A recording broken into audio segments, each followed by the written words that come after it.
Сразу наша граница, это такое чувство, что такой железный занавес и Советский Союз. Я не знаю, как я выдержу. Приезжая в любую польскую деревню, она просто дает пососать любому белорусскому городу. Европа, там, разбомбим Америку, Обама чмо, Трамп там урод и так далее. И я хотел бы, чтобы вы сняли вот эти очки розовые.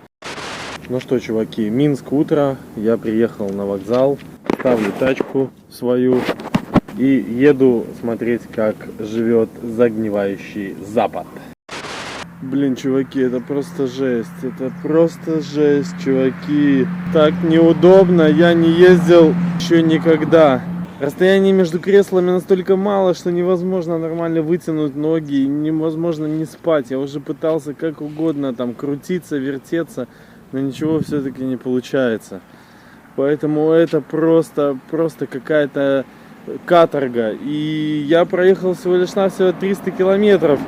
А еще осталось 750, потому что за сегодня мы должны сделать 1150 километров и уже оказаться в Праге, понимаете, уже началась в Праге. Это просто пиздец. Я не знаю, как я выдержу, чуваки. Это пиздец. Поэтому, чуваки, отправляюсь на отдых. Походу придется отдыхать от самого отдыха. Короче, это дно, минус тебе Мерседес. Хоть ты и зеленый, но очень неудобный.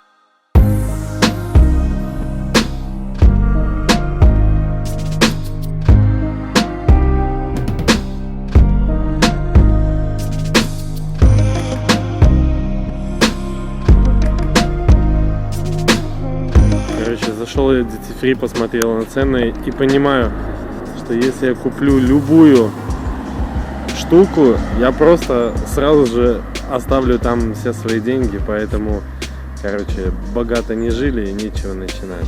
Просто прыснулся какими-то духами и поехал дальше. Задержали, короче, нас на польской границе. О, смотрите, какие ассенизаторские машины прикольные. Музыка играет. Тут, конечно, граница намного отличается от нашей. Более все приветливые и вообще более такие приятные на самом деле пограничники. И помогают дверь открыть и так далее. Вот, ну, в общем, полный досмотр у нас вместе с вещами. Такое бывает, ну, частенько, как бы, ну, в моем случае всегда, когда я еду. Но очень сильно отличается. Сразу наша граница, это такое чувство, что такой железный занавес и Советский Союз, а тут так более даже хочется улыбаться, знаете, вот проехал буквально 50 метров, после белорусской хочется улыбаться, как-то все намного проще, приятнее. Ну, понимаете, тут же самое главное знать просто несколько фраз. День добрый, wszystkie dobrze pan, dziękuję, и все нормально. Они даже вот все, у всех пальцы там принимали, проверяли там отпечатки, да, а меня просто пропустили так. Такое чувство, что даже ничего не посмотрели. Ну, как бы вот так вот. Может быть, сразу видно, что поляк. Вот. Раньше же была Речь Посполитая, вот, которая ходила и Польша, и Литва, и Беларусь, и так далее, Западная Беларусь. Вот. Может быть, они тут просто почувствовали, как бы, что свой человек и пропустили. Вот так вот. Так что едем дальше.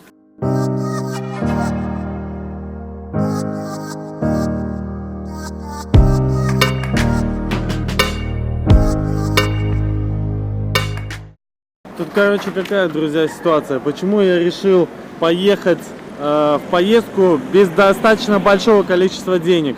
Ну, потому что, понимаете, давно уже никуда не ездил, и ты понимаешь, что у тебя денег никогда не будет. Вот у тебя, вот сколько бы ты ни зарабатывал, у тебя никогда не будет денег на поездку. А время, жизнь проходит. Я решил, что все-таки надо съездить, как бы там ни было.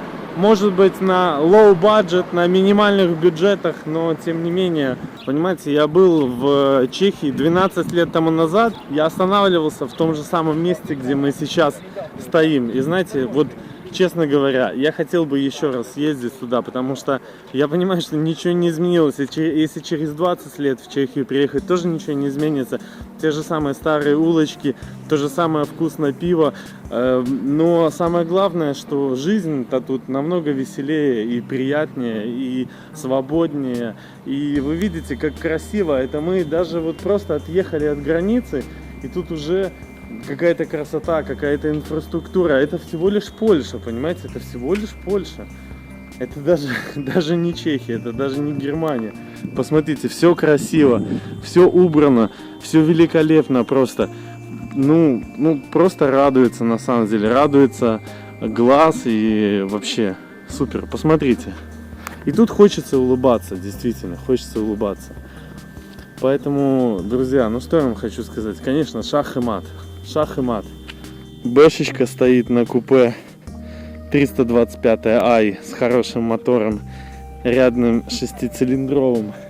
Вы можете говорить все что угодно. Я знаю, что в основном в комментариях обычно у вас у всех горят пуканы по поводу того, что там патриотизм и так далее, Гейропа, там разбомбим Америку, Обама чмо, Трамп там урод и так далее. Ну, чуваки, вы просто посмотрите правде в глаза. Посмотрите правде в глаза, что приезжая в любую польскую деревню, она просто дает, извините, пососать любому белорусскому городу. Давно уже стало известно, даже в Советском Союзе, давно уже было известно, стало известно, что без частной собственности ты никуда не пойдешь.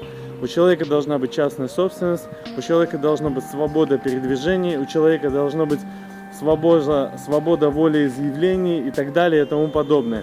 А те, кто в это не верит, и живите в своих собственных иллюзиях. Вы просто никогда нигде не ездили, ничего не видите. И я хотел бы, чтобы вы сняли вот эти очки, как говорится, розовые, поехали и съездили хотя бы в Польшу, понимаете? Потому что Польша давно уже за границей, если сравнивать с тем. Тут реально есть средний класс, понимаете? Вот тут даже душа просто тебя заставляет, как говорится, раскрываться и желать общаться с людьми, доставать камеру. Да тут абсолютно все равно, никто на тебя не будет смотреть искоса. Вот приятные отели, прямо вот, грубо говоря, возле границы. Бесплатные туалеты. Пожалуйста, то есть. И отличная погода. Без Чернобыля. Я побил свой рекорд за вот эти 11 часов, что мы уже в пути. Я не потратил ни цента, чуваки, ни цента. И держусь на внутренних своих каких-то ресурсах. Но лучше бы, конечно, мы поехали вот на этом сером Мерседесе, чем на вот этом, потому что тут просто пиздец. Даже несмотря на то, что у меня уже все ноги поломались, я еще успеваю как-то засыпать. Я просто удивляюсь, честно говоря, человеческим возможностям, потому что мне так хуево, если честно. Вот, надо терпеть. Еще 500 километров, чуваки, еще 500 километров. Да я бы никуда уже не заезжал, но нас, возят по этим кафе и говорят: жрите, жрите тут. Поэтому, чуваки, не хочу я жрать тут. Хоть тут и неплохо так, но жрать я хочу лучше в центре Праги. Вот так, все, не могу.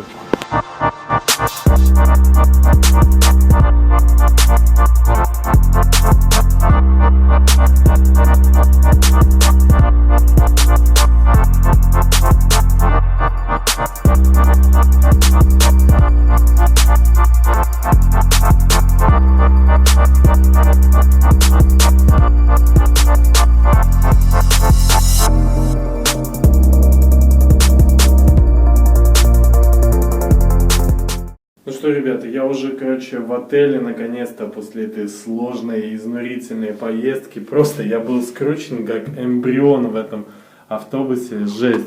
Обыкновенный номер с такими вот удобствами. Все очень просто, все очень аскетично, ничего лишнего.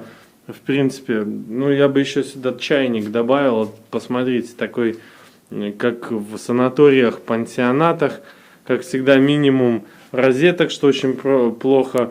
Wi-Fi находится только на ресепшене, что тоже очень плохо. Ведь я хотел пилить видосики для вас, и прямо их заливать. Придется сидеть в ресепшене их заливать. Ладно, не проблема. Чуваки, вот такая ситуация. Прагу сейчас не посмотришь. Единственное, хочу сказать, что это, несмотря на то, что я уже второй раз буду в этом городе, то есть ощущения такие, как будто в первый раз, потому что, очень классно, и вот ночь, тут ничего не видно, конечно, но тем не менее свежий воздух такой, очень приятный, честно говоря. И тем более ехали через вот эту горную Польшу, тоже очень понравилось. Так что все, увидимся с вами, сейчас буду отдыхать, дождусь Катю. А вот сейчас она приедет, такси уже сидит, и все, и будем отдыхать. И завтра мы пойдем и посмотрим все-таки этот город. Всем спокойной ночи. Не проносятся кони,